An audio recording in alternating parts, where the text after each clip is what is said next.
What up, YouTube? Knowledge of self-determination. As you guys can see, it's fucking 0:30 a.m. It's not nighttime. It's crazy early in the morning. So, excuse me. I'm try to keep my voice down as much as possible. But there's a couple of things I wanted to talk about. First and foremost, how many of you guys actually watched the live conversation between Vikki Dillard and Dr. Umar Johnson? How many of you guys actually saw that? I thought that was a very sorry about that. I thought that was a very, very interesting live conversation that they had. Now, everything seemed to be going pretty well in the beginning of that conversation. Everything seemed to be going pretty well in the beginning. It was flowing, nice and smooth, and then all of a sudden, the whole Boyce Watkins came up, and to be honest with you, the whole time I was watching it, I was actually wondering when that was going to come up in the conversation, and it happened right towards the end. And I gotta say, being as objective as I can be, I want to say this, that Dr. Umar did bring up some, I would say he brought up some good points about his issues with Dr. Boyce. I mean, let's face it, Dr. Boyce did kind of, I'm not going to use the word slander, but he did bring into question Dr. Umar's credentials, if he really had a PhD and shit. If he was really, really legally certified to do what he does and say the things that he says, he did do these things. He brought into question the school, what are happening with the funds, which, if you donate it, I don't see any problem with wondering what happened with your money. But these things did happen. And Dr. Boyce Watkins has a pretty large following. So he has a pretty nice sphere of influence within the black community. And him putting that information out there, you can almost ensure that that sentiment would be spread and picked up by people who follow him when they sit back and think, yeah, Dr. Boyce is right. What are his credentials and blah, blah, blah. And Dr. Boyce has also ridiculed Umar for always talking about having his PhD.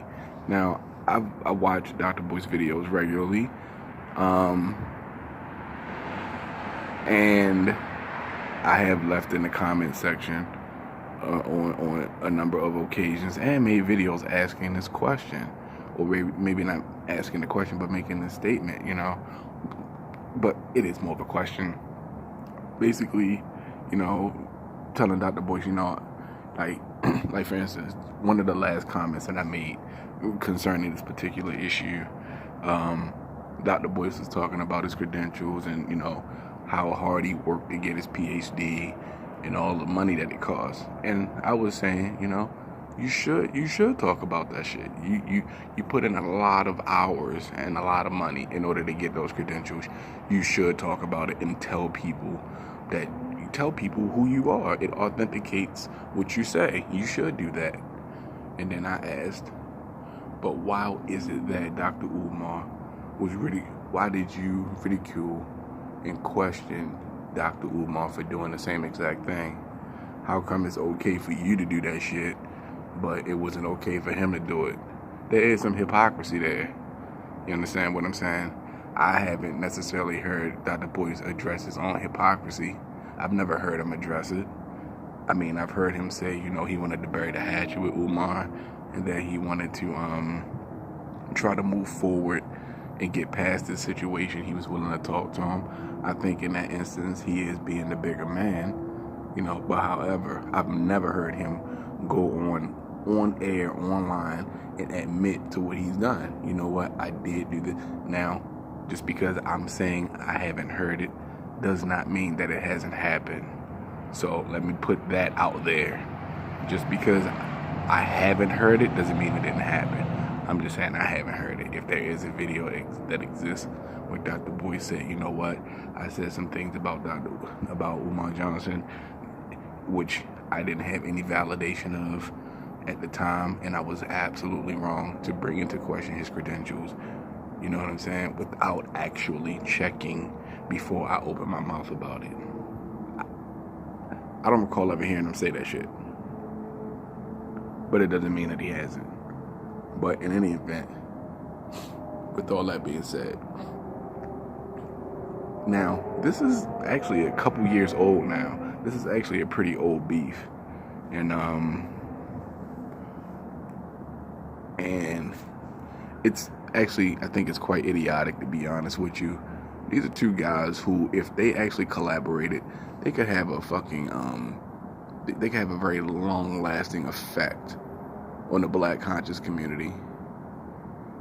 It's amazing what I think of what they could do if they were working together.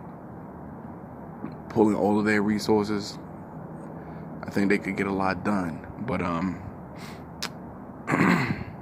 anyway, the whole question of Dr. Boyce came up, the whole issue of Dr. Boyce came up during that live conversation.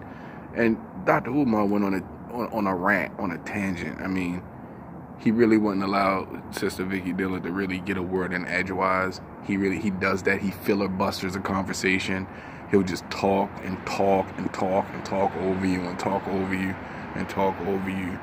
And he was being very presumptuous and jumping to a lot of conclusions. And then he just basically hung up the phone on Vikki Dillard.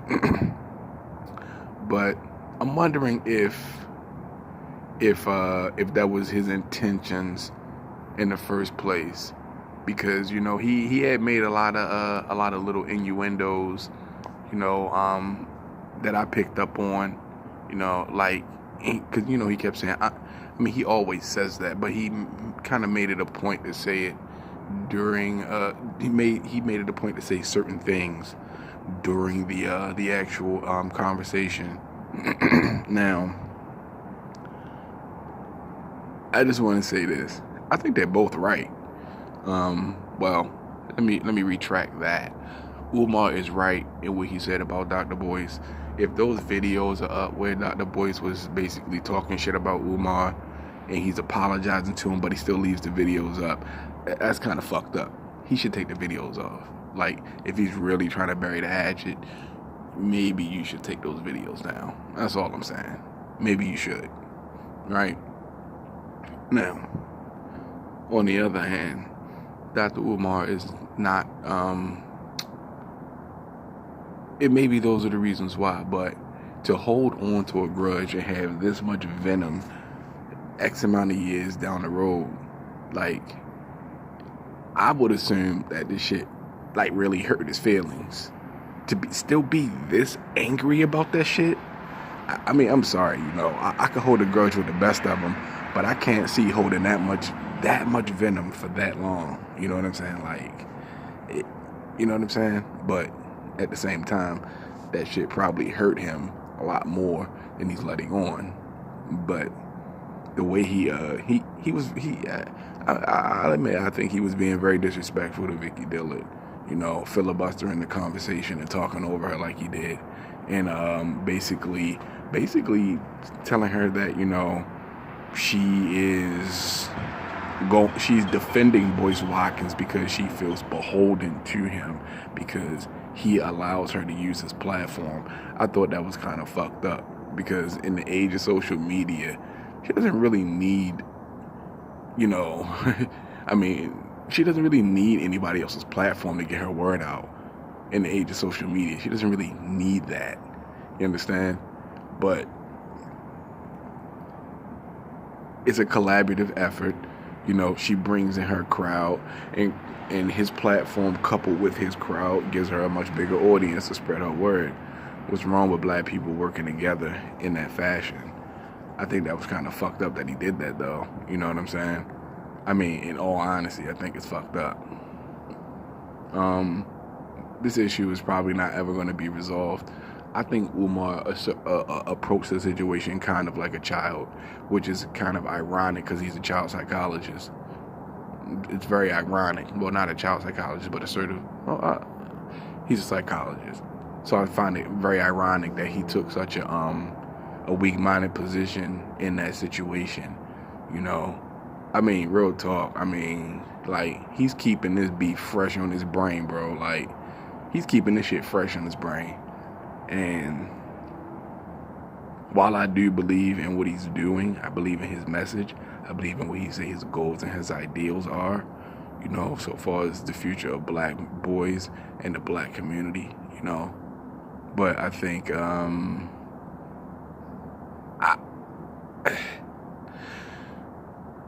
think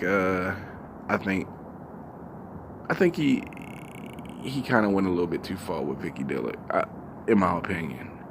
I mean, I'm not trying to throw shade at him or disparage the man. You know, I really do want to make it a point to not say anything negative about black people who are in the struggle with us, who are trying to create a better world for us, irrespective of what issues they may have with other people within the community.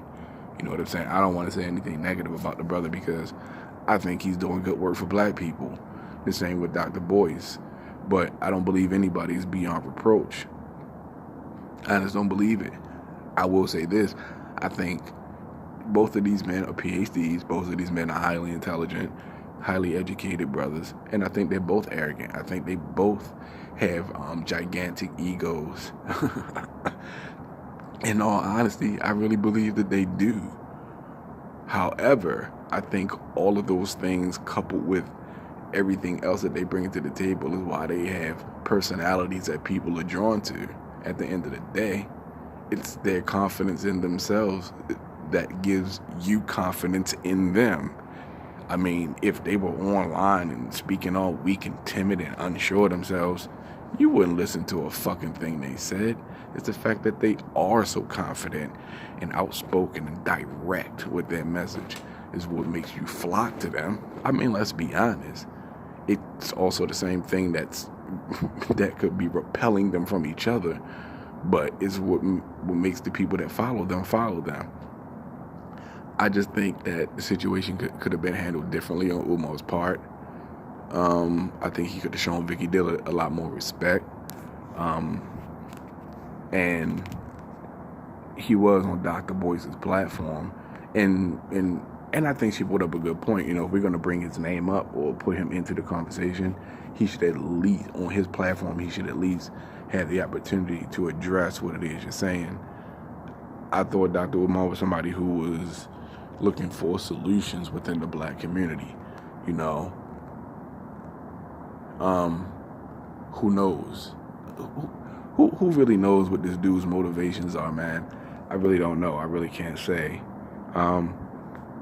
Maybe the conversation can start if Dr. Boyce takes the videos down.